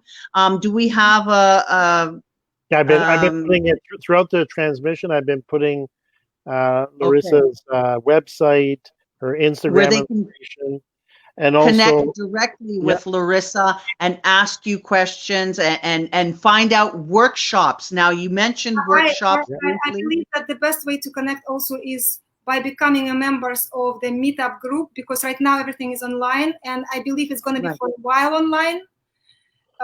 So And that's the Shamanic Club group through the meetup.com that Jean-Jerome just yes, put yes. through. Because every Perfect. event for the last 2 years that I've done, I put there as well. yeah. So Okay. you And have so an we event on once, June 13th. You have another one on June 20th, which I've been scrolling Yes. through, and then you have one on August. July July. 11th. Oh, Yeah. July 11th, Dancing with the Wind, Shamanic Energy Lab, part 2 of 3. And Yes. then you have Flying on the Wings of the Fair Wind, Shamanic Energy, part 3. Yes. It's going to be on the in August. Right. all of these Okay. are online Right. for this Right. pandemic situation. Right. No, for sure. So, Larissa, we're going to conclude now. With your We're quote, sort of with her quote. She gave us a quote. with your quote. Now, do you Right. have a quote that Yes, she does. encapsulates you or your belief system? Because She that's does. our tradition that we've done so far since we started this show. So, That's do you it. have one? Yes. Do you want me to say it? Yes. Yes, Go please. ahead. So the quote is my non-physical spiritual teacher's quote. So he says, "A shaman is the one with 1,000 faces, comma. I love it. The shaman is the one who dances with the spirits. The shaman is the one who knows nothing." That Wow. Ashe. summarizes. Very good. Wow.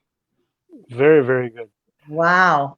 That's profound. I'm going to have to, when this show is over, I'm going to Oh, go we have right a to lot. the end and I'm We going have to a lot write to this do. all down. Yeah. We have a Babalao, his name is Ofunshio Bako. So I had the privilege of meeting this Babalao. He also met my mom when she was alive. I'm very fond of this gentleman. He's from Cuba. And he is a Babalao, but he has also become or really vested himself in shamanism, but from the moon people, which is he could much better explain the origin of those people, but it's basically there are not many of them, but he's basically really vested himself in their shamanic practices, and he's tried to integrate a little bit and re-envision Ifa from a shamanic lens. So I know that's what he says. My respect and gratitude for Shamaness ChokBar. What you're explaining is correct. And he Awesome. says, I like Shamaness ChokBar's modesty. That is the base of a good shaman. Asheo. Thank you. Aw. Thank you. Okay. Oh, that's so touching. Oh, and Beth is saying respect. Thank you. Very interesting. Thank you. And And then you yes, have no, also your friend Lume Star. Thank you so much Luming. for sharing with us tonight. It was a very intriguing discussion. So glad I was here. Thank you. Awesome. So Thank somebody you. stayed for the whole thing. Somebody did not like fall asleep or go away. No. Oh God, no. No, I can tell you honestly that I think with our audience, we can touch on so many subjects that we could be here for several hours. But I think we're going to adjourn. Yes. We thank you very much for your participation, Thank and you. we encourage everyone. I've been throughout the broadcast, I've been scrolling Shamaness ChokBar's web information, her Instagram information. So I Her encourage lab work, everybody her workshop. her workshop. I encourage anybody interested in this very fascinating, very authentic indigenous belief system and Absolutely authentic. spiritual discipline to contact her. It's been a great privilege to have you with us and to learn. Absolutely. And we thank you for your insight and your teaching. So much for having me. I am so thrilled. Oh, Larisa, you have no idea. You brought tears to my eyes. Thank you so I have much. so enjoyed your visit here. I truly have. So we're going to conclude this evening and say good night to everybody. I want to say thank you for everybody who tuned in. And thank you. And we want to announce next week's guest. Do we have a next week's guest? Yes, we have Okay. our friend John John Husalak. Oorzhak, which will be talking about the Romani belief system. Yes. And it will be Another very wonderful interesting. show. Another wonderful show, and we'll be very happy to have him with us next week. That's again every Friday at 8 p.m. So the next one's Friday, June 12th, with John Husalak, speaking about the Romani belief system. Absolutely. I would like to thank you for having this show, because this is an unbelievable idea, and even your name, Ancestral Eyes, it is it. Thank you. Thank you very much. Thank you. That means a lot coming from you. That means a lot coming from you. Thank you very much. We appreciate that. Absolutely. Again, we hope that, as I say, all right, we know the ancestors are watching us, and we want to honor them, want to honor the ascended masters and all belief systems and all indigenous belief systems around the world, and so that people know that their belief system is loved, respected, and that you're not alone. I think especially in this day and age, in the sort of a shadow sometimes of large religious belief systems like Christianity, Islam, and other faiths. The indigenous belief system, the shamanistic belief systems, have often been, basically discriminated against and sometimes threatened. Yes. And also even by things social-politically like communism. I mean, the story you shared about, having to hide your shamanistic abilities and practices, what happened in Cuba for a few decades until the fall of the Berlin Wall, and the fact that the Cuban government under Castro regime realized that they could actually make money from tourism based on the belief system, and that there was an incredible interest and draw for it. But for 20 years, their religious items were confiscated, they were jailed, thrown out of their workplaces. It was forbidden to talk about religious belief and everything else in Cuba for 20 years or more. It was destroyed all the key thing, and we'll end on this point perhaps, is again what we also want to show is that these indigenous belief systems, whether it be Ifa Orisa, whether it be Vodou Fa, whether it be Enkisi, whether it be Hoodoo, whether it be Tuvan Shamanism, whether it be Sangoma, whether it be tribal traditions from Mozambique, Zanzibar, from any part of the world. We deal with truth, spirit, and the spirit world is here to help us on our journey and our evolution. That's why we say in our show, life is the journey our ancestors began. It's not just a catchphrase, but it's the ultimate truth of our existence on this world, right? This, for us, in the Yoruba faith, is the marketplace, our temporary abode.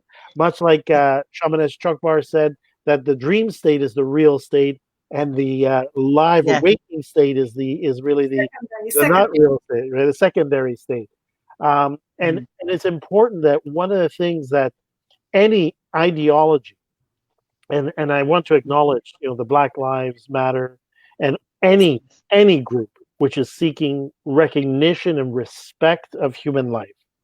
Shamanism and all these belief systems, they're one of their core tenets, and core tenets of our ancestors is the preservation of life, the respect of life, Black, Asian, white, any life. But especially in these systems where people like, Black people, African, Canadian, African American, and Black people around the world are often, repressed, and their rights are trampled on.